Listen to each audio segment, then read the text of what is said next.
벌어지지 않을 것 같은 그런 즉 상관이 없는 말씀으로 드릴 때가 있습니다. 주님은 마지막에 대한 심판을 말씀 속에서 성도 속에서 늘 지속적으로 얘기하는 게 아니고 어떤 때 절기 때 이렇게 심판에 대한 얘기를 하면 사실 그 피부 집식이 와닿지가 않습니다.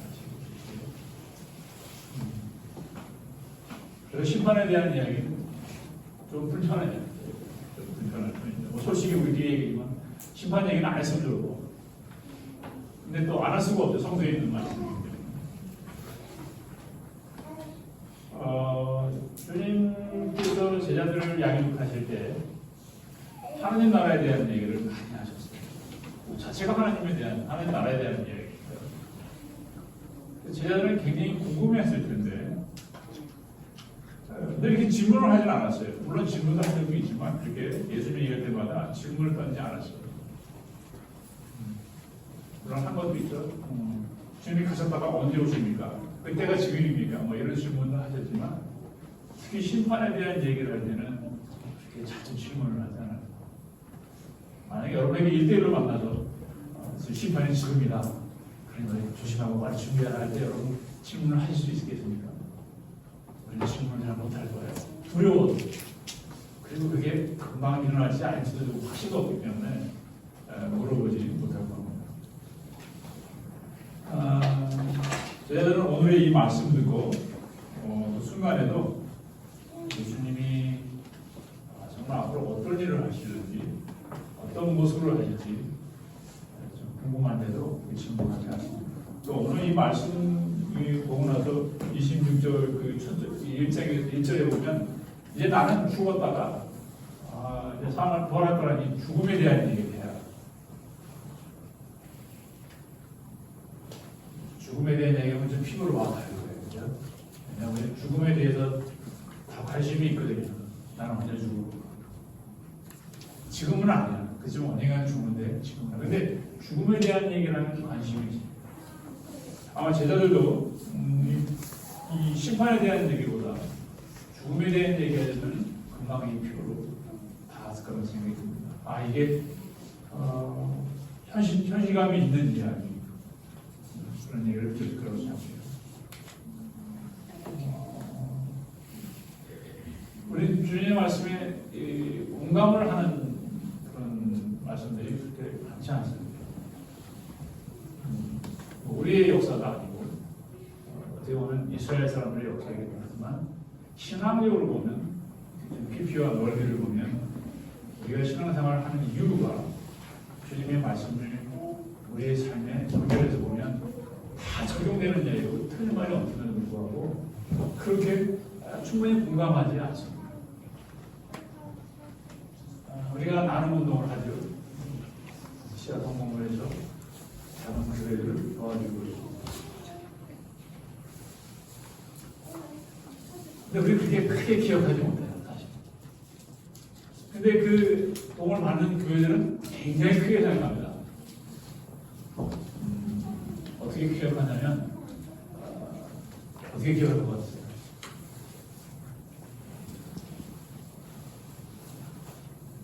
말이라도 우리를 너무 크게 도와주셔서 감사하다는 얘기를 합니다. 우리는 여러분들이 정말 정성으로 드린 그 시야 성금이 물질로 그게 얼마 되지는 않지만 어떻게 우리가 너무 작게 드려서 기억을 못하는 거 아닌지 생각을 좀 해보게 됩니다. 이 주일 아침에 우리에게 말씀을 사모하는 그런 말씀을 본다면 이것이 멀리 있는 말씀이 아니라 점점점 우리에게 다가오는 말씀으로 내 피부에 와닿고 마음의 심령에 다가와야 되는데 하는 그런 말씀으로 좀 생동력이 있는 말씀으로 받아들여서 하는 마음입니다. 그래요. 언젠가 우리도 이런 말씀을 들을 때 나는 어떻게 준비를 해야 되나 하는 생각을 하게 됩니다.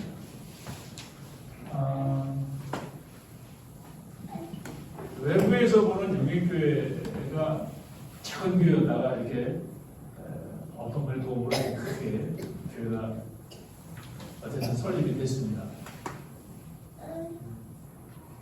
외부에서는 누구를 기억할 것 같으세요? 그런 얘기구만. 그래서 다 그렇게 알고 있는 얘기고. 이 교회를 도와준 그분을 기억하지. 요일교회 성도들이 얼마나 힘들었고, 얼마나 고생했고, 얼마나 십시일을 모아서 했던 그걸 별로 생각하지 않습니다.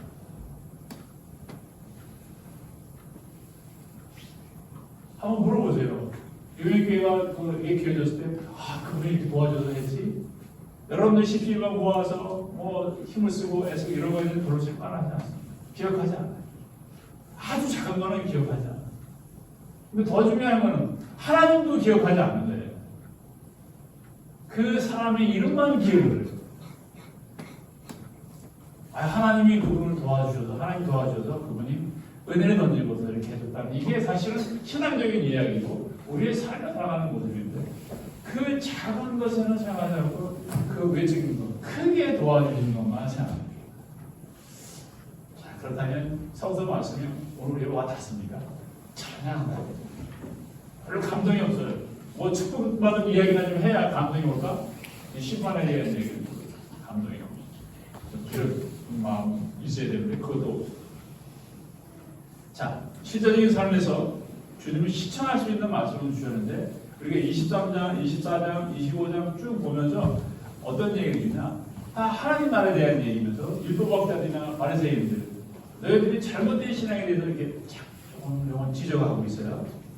그리고 달란트 비유, 포도원의 비유 뭐 이런 비유를 통해서 너희들이 지금 얼마나 잘못하고 있고 정말 해야 될 일을 안 하고 있는 것들을 이렇게 딱 지적하고 있는데 오늘은 여기 결성편입니다.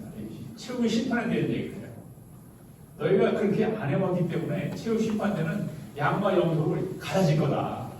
근데 이왕이면 너희들은 오른쪽에 양쪽에 오른편에 있어야지 왼쪽에 있으면 안 되지 않느냐. 그러면서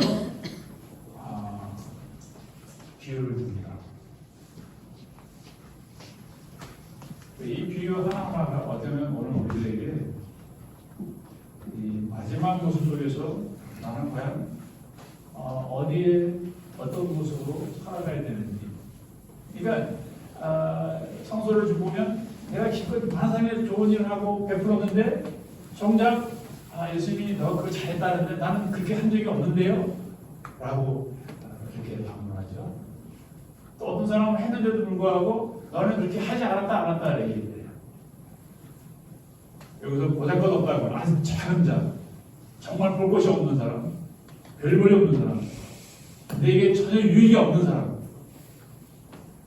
그 중에 하나에게도 하지 않은 사람도 있다는 거예요. 자, 그러니까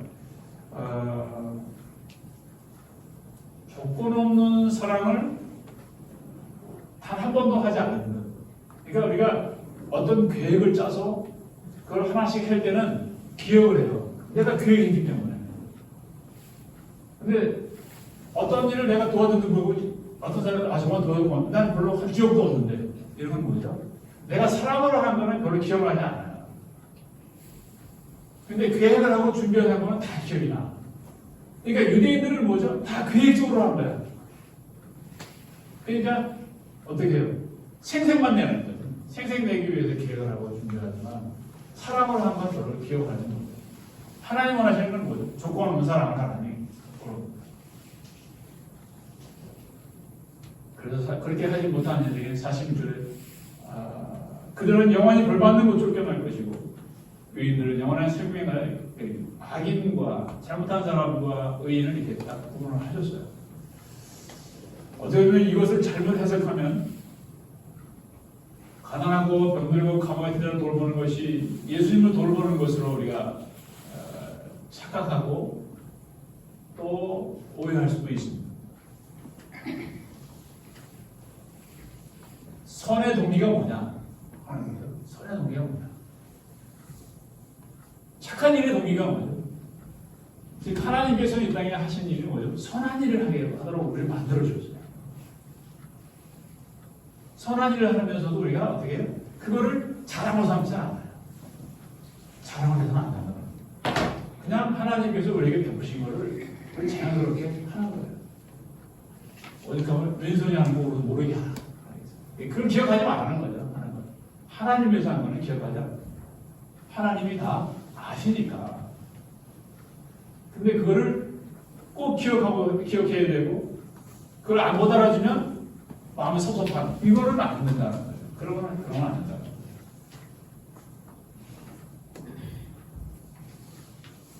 그러면 저희가 언제 대접됩니다. 우리는 왜 안 했느냐? 그러니까 안 한 사람도 안 한 게 아니죠. 정말 했는데 어떻게 했냐? 다 계획적으로 한 거. 뭔가 내가 업적을 이루기 위해서. 그렇게 해서는 안 된다는 얘기를 지금 하고 있습니다.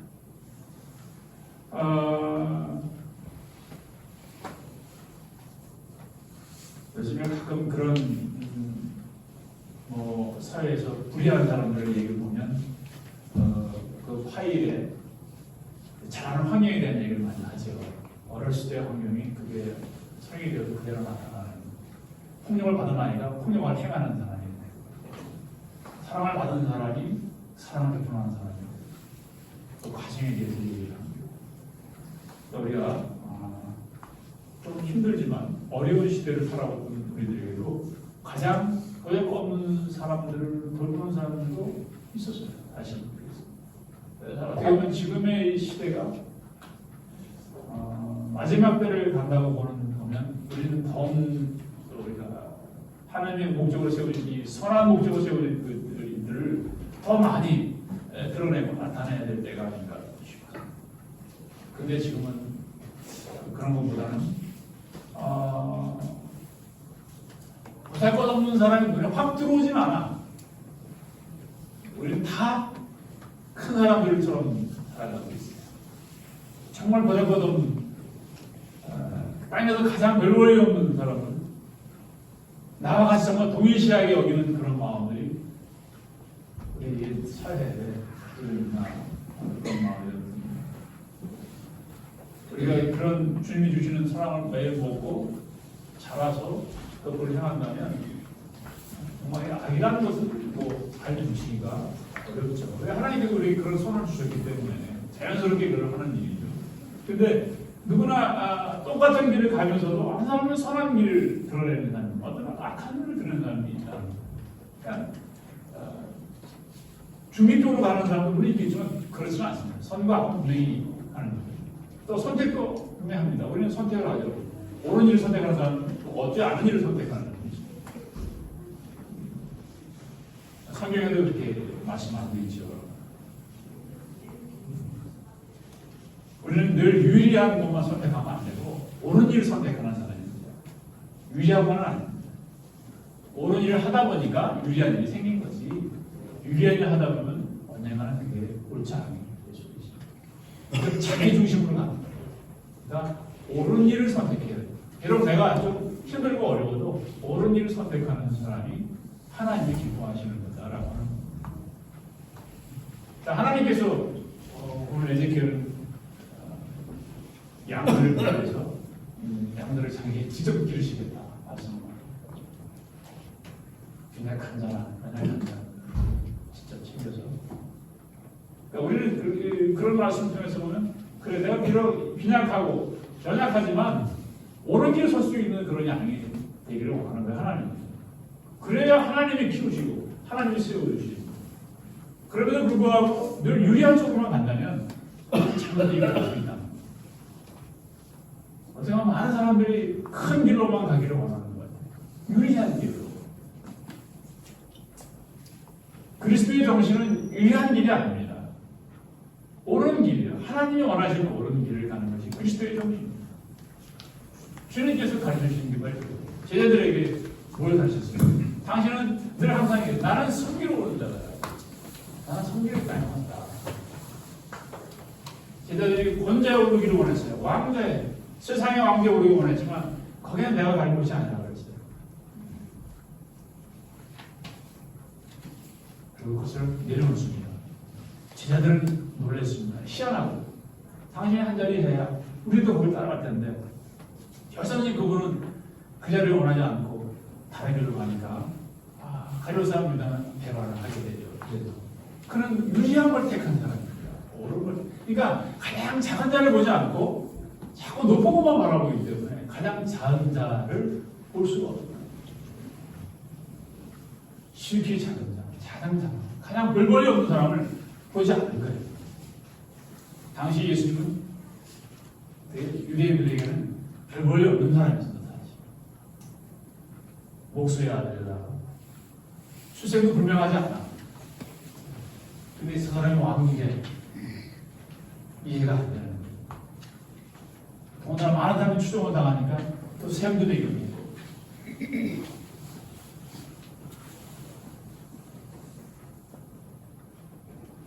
이 세상에는 양과 염소가 그리고 알곡과 죽정이 이게 다 갖다짐에 대한 성서는 분명히 있습니다. 그렇다면 우리는 어떤 삶을 살아야 되고 하는 것이죠. 뭐 이거 분명히 선택이 어디고 우리는 그 알곡에 가야 되고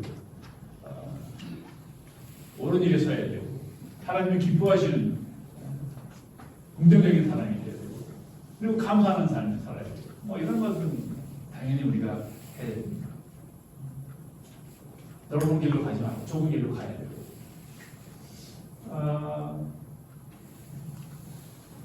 세상 사람들은 큰 거를 보는 눈을 다 가지고 있어요.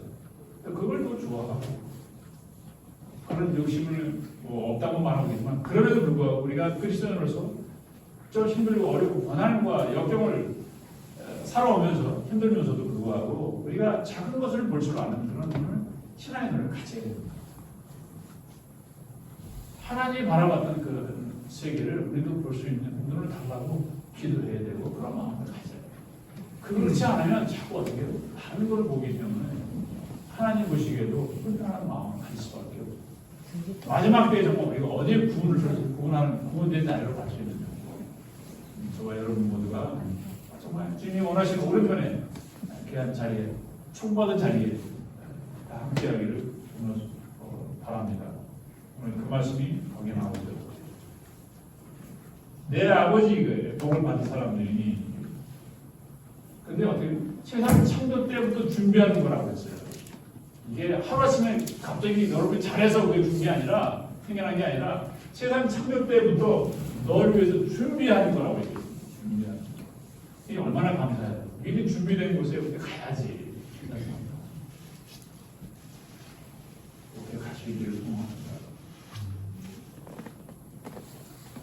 어떤 사람이 되기를 원하냐는 건 뭐 분명한 우리는 다 가지고 있어요. 가치관을 가지고 있지만 살다 보니까 조금 삐뚤어질 때도 있고 견나갈 때도 있어요. 근데 그 견나가는 걸 하나님 뭐라고 그러지 않습니다. 돌아오느냐 안 돌아오느냐 이걸 문제를 따지십니다. 뭐 서도 돌아오는 사람들이 안 돼요. 왜 돌아오는 분들 많잖아요. 돌아와야 한다는 거예요. 작은 것을 보고 돌아와야 돼요. 자꾸 큰 것을 보려면 못 돌아옵니다. 못 돌아오게 돼요. 우리가 어떤 삶을 사는지는 여러분들이 더 자세히 다 잘 알고 있습니다. 그러나 하나님은 세상의 넓은 길보다는 좁은 길, 악인의 길보다는 의인의 길을 가기를 원하시는 것이 주님의 것입니다. 그래서 정말 우리에게 이 길을 선택하는 정말 지혜로운 하나님의 백성, 자녀들이 되기를 소망하는 것이죠. 주님께서 여러분들에게 교회로 세워주시고 그 교회가 비록 연약하고 될 거 없어도 하나님 보시기에 정말로 의롭고 참 잘해도 칭찬받는 그런 교회 모습으로 여러분들이 성장할 수 있기를 소망하는 것입니다. 나 하나가 뭐 그게 아니라 여러분 하나가 얼마나 소중하고 아주 귀한 것인지 여러분 알아야 됩니다. 굉장히 소중한 분들이고 귀한 분들. 당신은 핏값으로 사셨기 때문에 그래서 우리는 이 구원 심판대에 정말 구원이라고 하는 것을 어떻게 받아들여야 되나 뼈저리 얘기해서 피부 깊숙이 받아들여야 한다는 거예요. 시대일수록 더 우리는 하나님 앞에서 내 자신이 오른편에 설 수 있는 그 자리에 갈 수 있도록 노력을 하고 힘쓰고 애씀이 필요하다는 거죠. 그럼 억지로 할 수 있는 게 아닙니다. 하나님과 여러분의 관계의 모습에서 내가 드러낼 수 있는 최선의 모습은 작은 것을 향해서 하나님 나라를 위해서 가는 그런 발걸음이 되어야 하는 것이죠. 한 번 머뭇거리고 두 번 머뭇거리면 자꾸 멈추게 됩니다. 그 걸음을 멈추지 마시고 외적인 여러 가지 어려운 문제와 힘든 문제 있어도 주님을 향하는 발걸음 힘차게 용기 있게 담대하게 따라가시길 주님을 축복합니다. 세상에 어떤 여건도 여러분들을 가는 길에 막을 사람은 없습니다. 하나님이 함께 하시면 주님은 승리할 수 있습니다. 오히려 내가 걸림돌이 될 수 있어요. 내 스스로 생각하는 것이 부정적인 생각, 자꾸 큰 것만 바라보는 그런 것들이 나를 가로막게 돼요. 그거를 떨쳐버리셔야 돼요. 어떻게 보면 주님보다도 더 내려가야 되고 더 밑으로 내려가려고 노력하고 힘쓰다 보면 누가 세워줄까요? 주님이 세우시나. 우리는 그거에 더 영향을 받아야 돼요. 내가 아니라 주님이 함께 하신다는 이것이 얼마나 필요한 일입니까? 교회가 교회다움이라고 하는 것은 나를 내려놓을 때 교회의 모습이 드러나기 시작하는 겁니다. 교회는 있는데 교회 안에서 다툼이 있고 분쟁이 있고 욕심이 드러나면 하나님도 없어요. 아까 말씀드렸지만 이것은 하나님이 세워주신 건데 자꾸 사람만 보고 있는 거예요.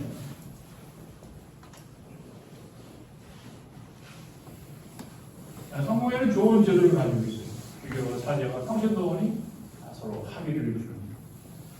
근데 여기에 또 맹점이 있어요. 그래서 때로는 독재가 필요한 거예요. 이 세 사람이 합의를 이루다 보니까 이게 뭐가 돼? 결국 논쟁이 되고 분란이 일어나게 돼요. 합의가 안 돼요. 정말 좋은 합의를 민주주의로 가는 좋은 제도를 갖고 있음에도 불구하고 뭐가 되죠? 바로 그이 센 사람이 다 통일이 되버리는 이런 잘못된 모습을 다. 그러면 안 돼요. 작은 소리도 들을 줄 아는 그런 민주주의가 돼야 된다는 거죠. 작은 자의 소리, 고통받는 자의 소리, 큰 교회에 있는 사람들만 소리 듣는 게 아니라 작은 교회 사람들의 소리도 들을 줄 아는 그런 지도자가 돼야 되지 않겠습니까?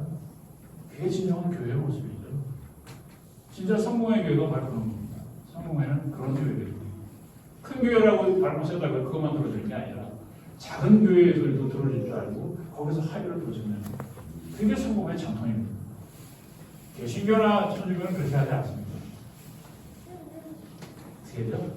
힘 있는 사람 말 한마디에 다 따라야 되겠습니다. 성공회는 그렇지 않습니다. 가장 민주적인 부분이 근데 이 교회가 점점 어떻게 되느냐. 그래서 기도를 많이 해주셔야 됩니다. 성공의 전통을 잘 기억할 수 있고 정말 작은 자로 볼 줄 알고 작은 소리 들을 줄 아는 그런 교회의 모습이 그걸 잘 이어가도록 그래서 영국에 있는 그런 작은 소리 내는 주교들이 엄청 많은 순교한 분들이 있어요. 종교개혁하기 전에 얼마나 많은 개혁을 위해서 주교들이 순교를 당하는 거예요. 얼마나 많은 주교들이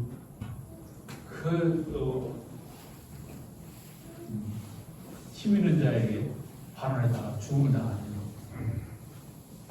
그게 영국 성공의 역사입니다. 그래서 오늘날 그렇게 민주주의 틀을 가지고 성장하는 교회 모습을 있습니다. 그렇다면 교회가 하나님의 말씀이 중심이 돼서 정말 작은 걸 볼 줄 아는 그런 교회의 모습이 이제 뿌리를 내려야 되는데 세상이 이렇게 흉흉하다 보니까 갈수록 점점 사람의 소리만 들리고 하나님의 소리를 들리지 않는 그런 모습이 된다. 저도 이렇게 자꾸 많이 하지만 제가 얘기하는 겁니다. 하나님의 말씀을 듣고 정말 작은 자의 귀를 기울이지 않는 그런 교회의 모습이 됐으면 하는 마음입니다. 작은 자가 뭐라고 하는지 그 소리를 듣고 하나님의 말씀이 뭔지를 따라가는 거예요. 하나님의 말씀이 굉장히 중요하거든요. 하나님이 뭐라고 말씀하세요? 결국 유대인이나 바리새인들은 하나님의 말씀을 듣지 않았다는 이야기입니다. 내 이웃을 내 몸과 같이 하나님을 사랑하고 내 이웃을 사랑하고 이 말씀을 듣지 않았기 때문에 결국 뭐예요? 그들은 멸망의 불구덩이에 들어간다고 했습니다. 그러나 하나님은 그들도 다 구원받기를 원하고 있습니다. 그래서 아직 때가 이르지 않아요. 유대인들 다 구원받기 위해서. 그들은 장자입니다. 신앙의 장자이기 때문에 구원받아야 돼요. 서자인 우리도 구원받지만 그들도 구원받게 하신 하나님의 계획이 있는 거예요. 그렇다고 우리가 넉넉히 있어야 되냐? 그렇지 않다. 저 여러분도 작은 것을 볼 줄 알고 하나님의 음성에 깊이 마음을 쓰고 하나님을 충성하는 하나님의 길을 가는 믿음의 사람 되시기를 축복합니다.